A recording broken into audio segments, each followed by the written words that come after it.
Hello, my name is Isaac Luzader, and I'm currently a junior working towards my bachelor's degree in mass communication with an emphasis in journalism. I'm also going to be minoring in film. My goal after I'm completing my undergraduate studies, I plan to continue my education by pursuing a master's degree in film. My career goal, essentially, I'm going to start out with my bachelor's working as a journalist, but I also got a deep passion for nonfiction storytelling through like nonfiction documentaries, where I hope to work as an independent documentary filmmaker. Currently, this semester, I've been working on some nonfiction projects. I've had the experience of working with fiction projects as well, but I love using words and film in a way to kind of explore real stories and tell global issues. So let's go ahead and move over to the next slide. So I'm going to go over the significances of pre-production, post-production in film and TV. So when it comes to creating anything in film or television, there are three major stages that every project goes through: pre-production, production, and post-production. Pre-production is all about preparation. It's when scripts are finalized, budgets get set, locations are scouted out, schedules are made. Great example, this semester in Intro to Media Production, I ended up creating a fiction film. I had to write the script for it. I had to go out scout locations. We ended up doing it out at Pettigene Mountain.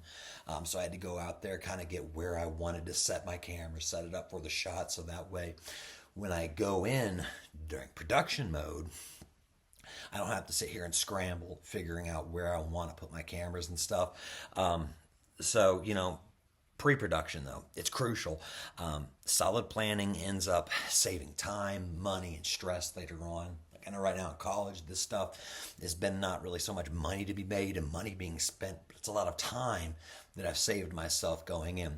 And when it comes later on down the line, when I've got the degrees and when I've got money on the line, I'm not having to worry about, having to sit here and lose time because I didn't pre-produce it. So then comes production, where it's actually all the filming happens. So we go out on set, we film, record our audio.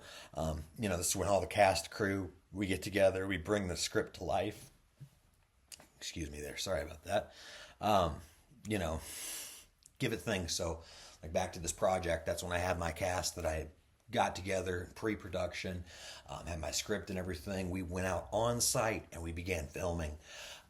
That's production stage. So then you go into post-production. That's like doing the editing. So I had all my film together.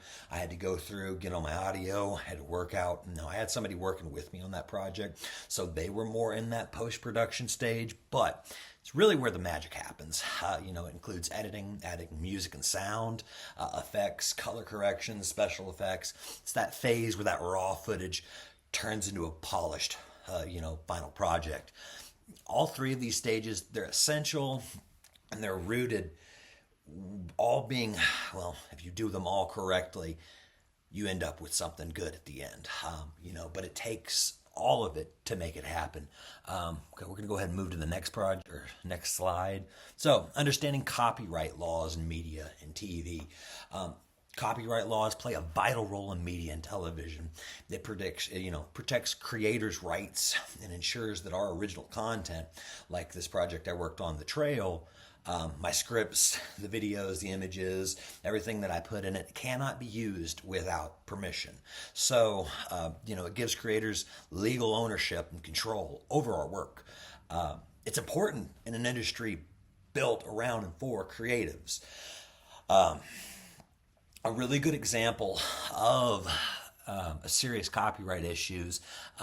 We're going to go back. There's a few examples. I liked picking Stranger Things because it's been in the limelight for copyright issues a few times. We go back to 2018. The creators of Stranger Things were sued by Charlie Kessler. It was basically, he claimed that the show was based on a short film and an idea that he had created. Eventually, the lawsuit was dropped. It does raise questions about intellectual property and originality in TV and film. So, great example. Like I said, this was a short film that I had made called The Trail. I won't emphasize really so much into what it was about, but say somebody comes along sees my finalized product and they're like, oh, that's a really good idea. They don't get my permission and then they make like a feature film from it and I find out about it. Yeah, I could sue the socks out of them because my work is copyrighted. So another thing about this Netflix, if you look up here in the upper left corner, you'll see this picture of this storm.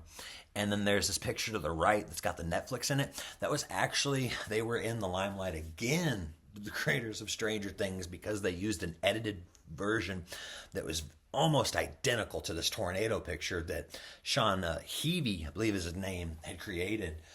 There was also another example. Who was it? Yeah, Jeffrey Kennedy was also another person who filed lawsuit against Netflix in 2020, basically, again, claiming copyright infringement. He claimed that the Stranger Things copied plot elements, character designs, and themes from his screenplay, Totem. So it's really important when you're working in media to have your stuff copyrighted, but also not to copy other people's stuff because you don't want to end up in a lawsuit. It destroys your reputation. It can ruin careers too. So it's vital. It's so important. I mean, I can't even begin to emphasize the importance of it. So we're going to go a little further down in here onto slide 4. We're going to talk about public relations versus advertising. They're both two key communication tools. They work in different ways, though, completely different ways. It's not as much my expertise. I got a little bit of knowledge in it. I kind of wrote up a little bit of a script I've got over here to the side. But public relations is all about shaping this positive image or giving somebody a reputation through, unpaid and earned media. So that includes like press releases, news coverage, interviews, community engagement. It's more subtle, relies heavily on relationships and credibility. Whereas like with advertising, on the other hand, is paid media. So that means buying space in magazines. It can buy spaces on websites, social media to directly promote products, services, or messages. Like if you look here on my screen, it's kind of a humorous joke, but buy our product. We're on a billboard. It works really well for people. I mean, like even when you get into like advertising and the depth of it, you talk about colors. Go into a McDonald's, look at the colors like the red and yellow.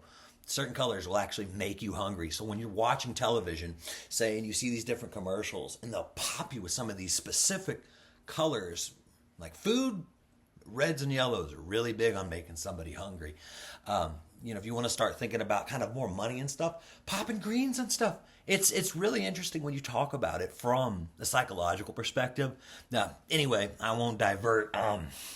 However, the main difference between these two is control. Advertising gives you control over what's being said, while PR kind of depends on how others share your story. So, if I'm doing something and my PR agent would go out and try to shape me in a certain light for the public so that they get a different view of me, they're both important, but they just serve different strategic goals.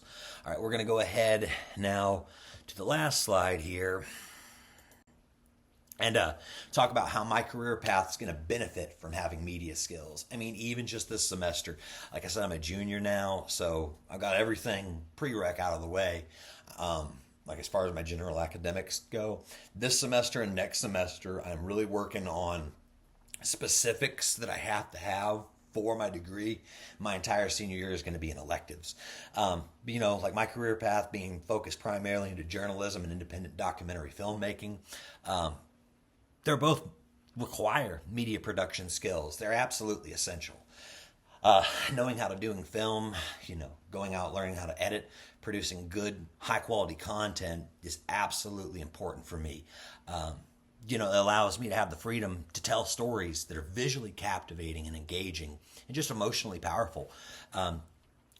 Public relations can also be helpful too, whether I'm promoting a new documentary or building relationships with other media professionals. PR helps me connect with the right audiences. And of course, journalism gives me that foundation for ethical storytelling, in-depth research and strong writing, which I found I've got a knack for this semester, working like in beginning reporting. Not to brag, but I'm sitting at like 103 in my beginning reporting class. I learned that I really love writing in AP style.